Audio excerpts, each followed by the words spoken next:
Plaisir de vous retrouver au rendez-vous de l'information sur Speedline Télévision. Mesdames, Messieurs, merci d'être au rendez-vous. Le 3 mai 2003, les spectateurs ont perdu la vie au stade de l'Amitié de Cotonou lors d'un concert de la star congolaise Koffi Olomide. 20 ans après, l'artiste leur rend hommage. Arrivé au Bénin le mardi 2 mai 2023, Koffi Olomide a mené une série d'activités en leur mémoire. Suivons ici un extrait de la prière qui a eu lieu donc à la mosquée. Les amis, ceux qui sont là, je vous le dis en vous regardant, mes condoléances sincères. Mon pardon pour ce qui est arrivé. Évidemment, moi je n'étais pas au stade, j'étais encore à l'hôtel. C'est maintenant qu'on vient de m'expliquer exactement ce qui s'est passé. Mais pardonnez, tournez la page, c'est Dieu qui décide. Et si vous êtes d'accord tout à l'heure, je serai heureux que vous acceptiez de me serrer la main pour me dire que oui, vous avez pardonné, vous l'avez oublié.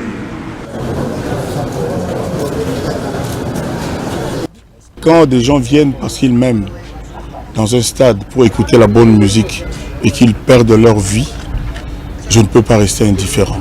Je vous le dis, depuis le 3 mai là, partout où je vais, je souffre sincèrement pour eux, pour elles. Aujourd'hui pour moi c'est un jour béni.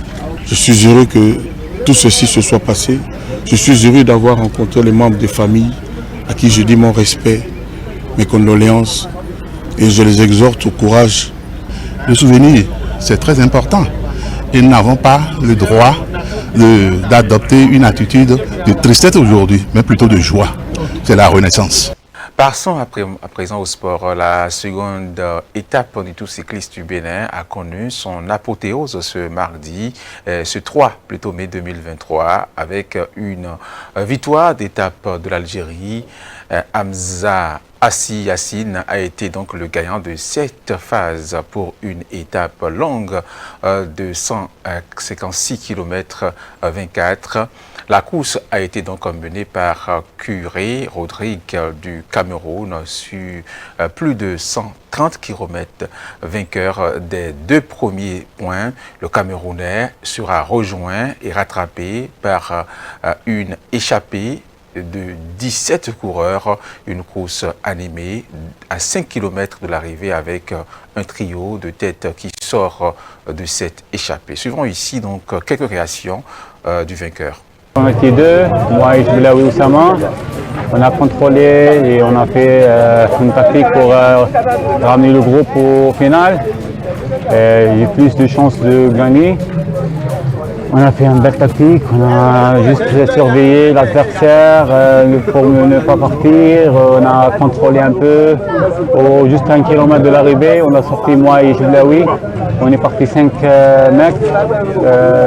Ils sont rentrés à 400 mètres de nous, mais j'ai pu gagner le groupe au final et je remercie cette victoire. Je remercie toute l'Algérie pour cette victoire. Très satisfait, on a fait un travail d'équipe bien appliqué par les coéquipiers et à la fin, il a bien réussi de gagner l'étape, c'est très bien. Restons toujours avec le sport. Naples a décroché jeudi à 5 journées de la fin son 3e titre de champion d'Italie, plus de 30 ans après les 2 premiers de l'époque de Diego Armando Maradona, 87-90, grâce à un point offert par le Nigérien Victor Osimhen face à Udinese. Naples est pour la 3e fois de son histoire champion d'Italie. Un sacre plus de 30 ans après ses 2 premiers titres en 1987 et 1990, à l'époque où Diego Maradona jouait encore dans l'équipe. Il ne fallait qu'un point au club pour s'assurer la victoire, c'est ce qu'a fait Victor Osimhen avec son but d'égalisation à la 52e minute. Avec ses 22 buts inscrits en 27 matchs de championnat, l'attaquant nigérian de 24 ans est au cœur de cette saison 2022-2023 exceptionnelle pour le SSC Napoli. De quoi susciter les convoitises d'autres clubs comme le PSG, même si le joueur est sous contrat avec Naples jusqu'en 2025. Du côté des supporters, la fête a démarré avant même le coup de sifflet final. En moins de 2 heures, les 54 000 billets mis en vente pour assister à ce match historique ont été écoulés. 8 écrans géants avaient aussi été installés pour l'occasion.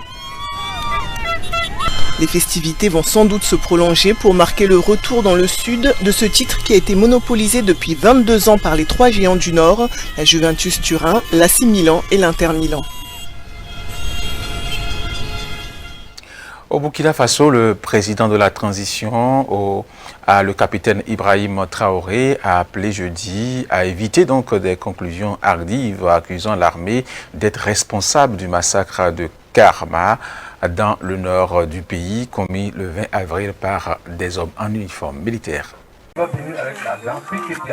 Alors que les rescapés de l'attaque contre le village de Karma dans le nord, qui a fait 130 morts le 20 avril, pointent la responsabilité des forces armées, jeudi, le président burkinabé a appelé à éviter des conclusions hâtives. Pourquoi commencer à accuser directement? Parce qu'on a dit qu'ils sont venus avec des pick-up, c'était les tenues de l'armée et tout, c'est ça? J'ai entendu des propos comme ça. Mais pendant cette guerre-là, l'armée a perdu ses blindés, l'armée a perdu ses pick-up, il faut le reconnaître. C'est avec l'ennemi. Les tenues, ce n'est pas nous qui les fabriquons. On paye les tenues de l'extérieur. Donc, combien de fois on a été attaqué par des unités qu'on croyait être nos propres unités? Une autre attitude qui s'apprête les efforts de l'armée selon Ibrahim Traoré, le refus de certains États de fournir du matériel militaire à son pays en proie aux groupes djihadistes. Ils sont nombreux ces pays-là qui ont refusé de nous vendre l'équipement. Refusé catégoriquement. D'autres nous ont dit qu'ils ne vendent pas ce qui est létal. Ça veut dire les armes, ils ne vendent pas. Donc peut-être que c'est avec les cailloux qu'on va combattre l'ennemi, je ne sais pas. Et même ça, même ce qui n'est pas létal, en termes de blindés et autres, ils sont nombreux ces pays qui refusent de nous vendre. On s'est tourné vers d'autres pays pour acheter. Le Burkina Faso s'est tourné vers la Russie et la Turquie, considérés comme de partenaires stratégiques après la rupture avec la France, son allié traditionnel. C'est donc tout pour ce journal, mesdames, messieurs. Merci de l'avoir suivi. Portez-vous bien. On se retrouve donc la semaine prochaine pour d'autres éditions. Bon week-end à vous.